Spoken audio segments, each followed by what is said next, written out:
Selamat malam Indonesia. Selamat bergabung dalam debat pertama calon presiden 2024.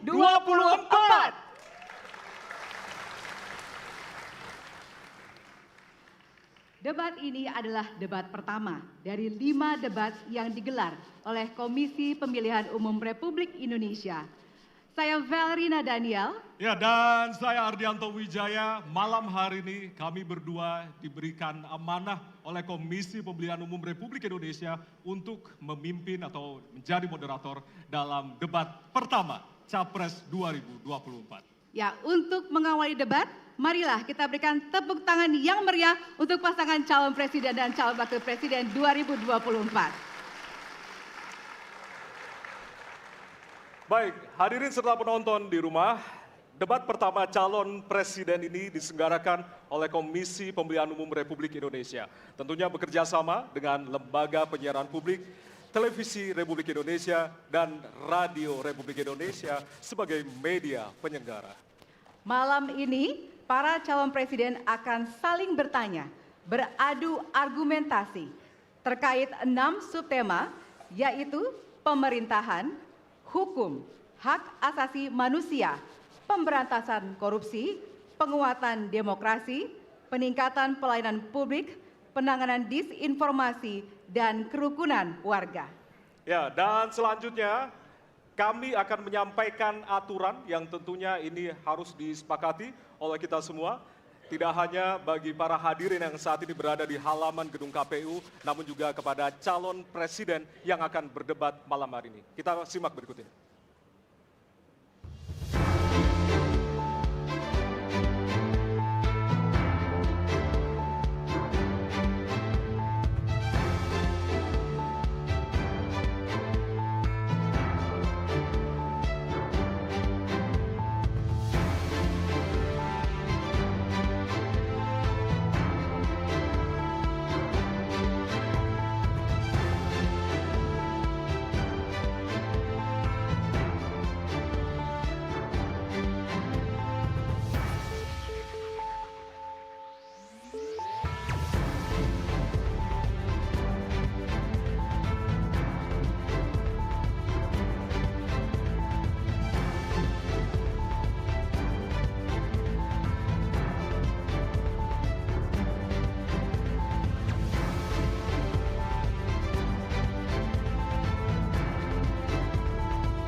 Selanjutnya kami akan hadirkan profil dari calon presiden 2024.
Baik, malam hari ini tentunya menjadi malam yang paling dinantikan oleh kita semua. Dan kita akan langsung mengawali debat pada malam hari ini dengan mendengarkan visi, misi, dan juga program kerja dari masing-masing calon presiden 2024. Dan kita akan langsung mulai dengan calon presiden nomor urut 1. Kami persilakan kepada Bapak Anies Baswedan untuk maju ke atas panggung dan menyampaikan visi misinya.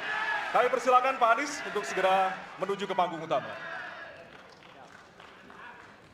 Pak Anies, waktu Bapak adalah 4 menit dimulai dari sekarang. Assalamualaikum warahmatullahi wabarakatuh. Selamat malam dan salam sejahtera untuk semuanya. Bismillahirrahmanirrahim. negara hukum, menempatkan hukum sebagai rujukan utama untuk memastikan hadir rasa keadilan, memberikan kebermanfaatan, dan memberikan kepastian kepada semua. Ini harus dipegang teguh oleh pemegang kekuasaan, baik yang di puncak dan seluruh jajaran. Tapi apa yang terjadi? Banyak aturan ditekuk sesuai dengan kepentingan yang sedang memegang kekuasaan. Apakah ini akan diteruskan? Tidak. Ini harus diubah. Ini harus dikembalikan. Kemudian kita menyaksikan betapa pada hari-hari ini tatanan ketika kita menyelenggarakan pemerintahan sering tidak sesuai dengan prinsip-prinsip hukum yang kita pegang. Karena itulah kami melihat perubahan ini harus kita kembalikan. Negara ini adalah negara hukum, bukan negara kekuasaan. Dalam negara hukum, kekuasaan diatur oleh hukum. Dalam negara kekuasaan, hukum diatur oleh penguasa. Dan kita tidak menginginkan itu terjadi. Pada saat ini, kalau kita lihat hukum itu harusnya tegak begini. Inilah hukum. Dalam kenyataannya, dia bengkok. Dia tajam ke bawah, dia tumpul ke atas. Dan kondisi ini tidak boleh didiamkan, tidak boleh dibiarkan, dan harus berubah. Karena itu kita mendorong perubahan. Mengembalikan hukum menjadi tegak kepada semuanya. Dan bila kita saksikan hari ini, ada satu orang milenial bisa menjadi calon wakil presiden. Tetapi ada ribuan milenial, generasi Z, yang peduli pada anak-anak bangsa, yang peduli pada mereka yang termarginalkan. Ketika mereka mengungkapkan pendapat, ketika mereka mengkritik pemerintah, justru mereka sering dihadapi dengan kekerasan, dihadapi dengan benturan, dan bahkan gas air mata. Apakah kondisi ini akan dibiarkan? Tidak, kita harus lakukan perubahan. Oleh karena itu, kami memperhatikan ini sebagai hal-hal yang mendasar. Yang tak kalah penting, ini kedua nih, yang tak kalah penting. Kita menyaksikan pada saat ini, ada peristiwa seperti peristiwa Ibu Mega. Ibu Mega Suryani Dewi, seorang ibu rumah tangga yang mengalami kekerasan rumah tangga, lapor pada negara, tidak diperhatikan, dan dia meninggal korban kekerasan. Apakah akan dibiarkan? Tidak, ini harus diubah. Dan tidak kalah penting, hadir bersama saya di sini, ayahnya Harun Ar-Rasyid. Harun Ar-Rasyid adalah anak yang meninggal, pendukung Pak Prabowo di Pilpres 2019 yang menuntut keadilan pada saat itu. Protes hasil pemilu. Apa yang terjadi? Dia tewas sampai dengan hari ini tidak ada kejelasan. Apakah ini akan dibiarkan? Tidak, ini harus diubah.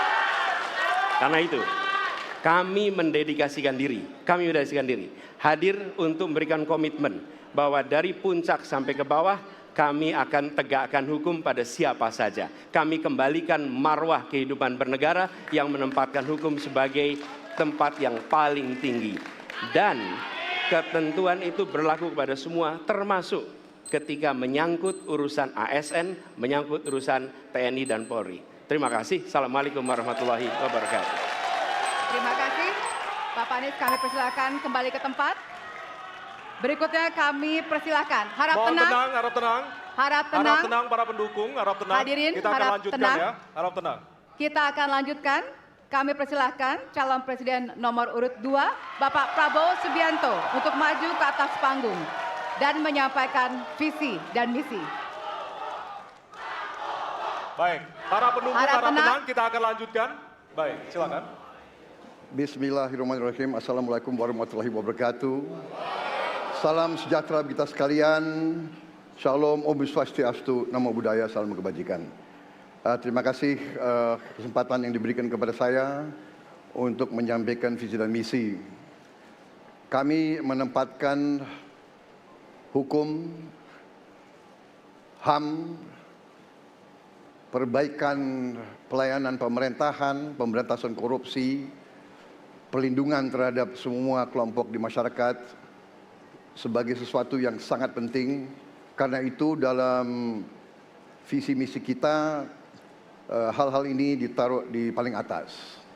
Kita sadar dan saya sadar sejak muda saya telah mengangkat sumpah untuk membela Pancasila dan Undang-Undang Dasar 45. Di dalam Undang-Undang Dasar 45, di situ pendiri-pendiri bangsa kita mendirikan sebuah republik.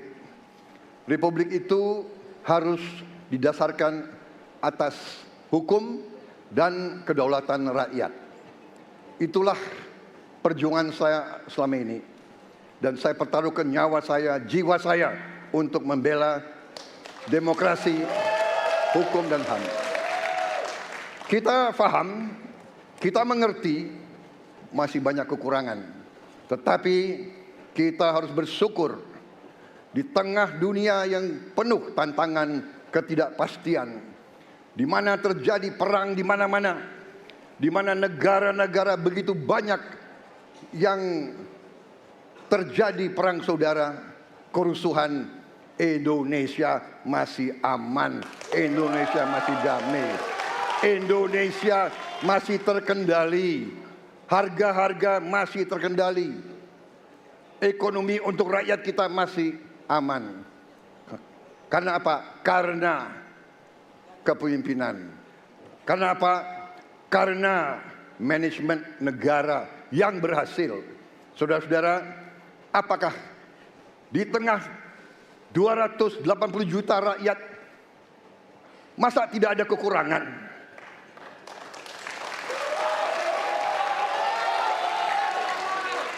Tetapi kita harus arif, kita harus dewasa, dan kita tidak boleh munafik.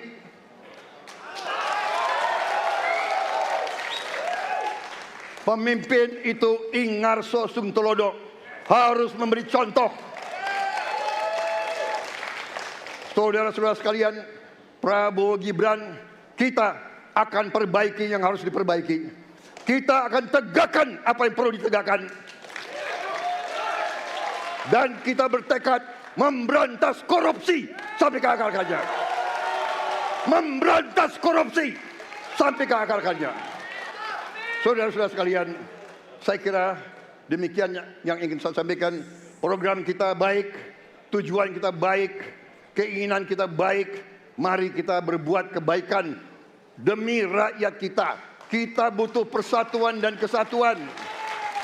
Kita tidak perlu saling menghasut, saling mencela, saling menghina.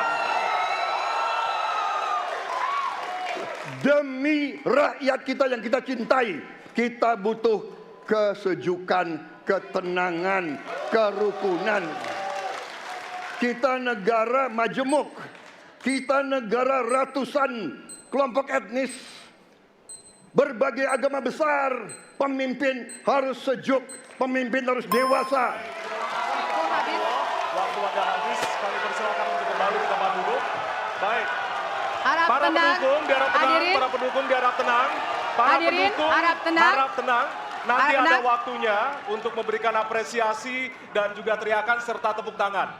Kita Ya. akan lanjutkan untuk pasangan berikutnya yang di penyampaian visi misi oleh calon Presiden nomor urut 3 kepada Bapak Prabowo, kepada Bapak Ganjar Pranowo. Kami persilakan untuk ke panggung. Harap tenang. Hadirin harap tenang. Bapak Ganjar, waktunya 4 menit dimulai dari sekarang. Assalamualaikum warahmatullahi wabarakatuh. Selamat malam, salam sejahtera untuk kita semua. Om Swastiastu, Namo Buddhaya, Rahayu. Bapak Ibu yang sangat saya hormati, para hadirin pemirsa debat malam ini yang sangat saya muliakan. Saya dan Pak Mahfud mulai perjalanan pada saat pembukaan kampanye dari ujung timur Indonesia dan barat. Dari Sabang sampai Merauke.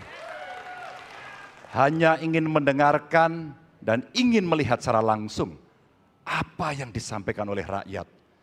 Apa yang dirasakan oleh rakyat sehingga ketika kontestasi 5 tahunan ini berlangsung, harapan itu ada dan masuk dalam pikiran seorang pemimpin, satunya pikiran, perkataan, dan perbuatan. Ini sesuatu yang sungguh penting. Di Merauke kami menemukan pendeta namanya Pak Leo. Dia harus menolong seorang ibu ingin melahirkan karena tidak adanya fasilitas kesehatan. Dan dia belajar dari YouTube. Sesuatu hak kesehatan yang tidak bisa didapat. Maka kita sampaikan kepada Pendeta Leo, kami akan bangunkan itu dan kami akan kerahkan seluruh Indonesia bahwa satu desa, satu puskesmas atau pustu dengan satu nakes yang ada.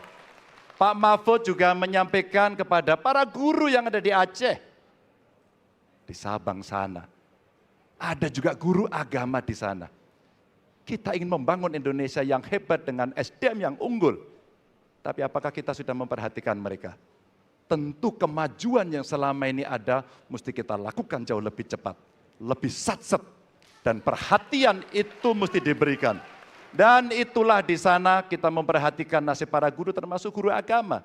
Insentif kepada mereka kita berikan agar mereka bisa mengajarkan budi pekerti yang luhur dengan moderasi agama yang ada. Bapak Ibu, cerita ini belum cukup. Saya berjalan ke NTT. Kami ketemu dengan masyarakat yang ada di sana. Pak Ganjar, kenapa kami anak muda tidak mudah mendapatkan akses pekerjaan? Padahal itu hak kami. Kenapa kemudian kami mendapatkan kesulitan untuk akses internet padahal kami butuh belajar? Tidak sama dengan yang di Jawa. Catatan inilah yang mendorong pikiran kami, internet gratis untuk para siswa yang sedang bersekolah.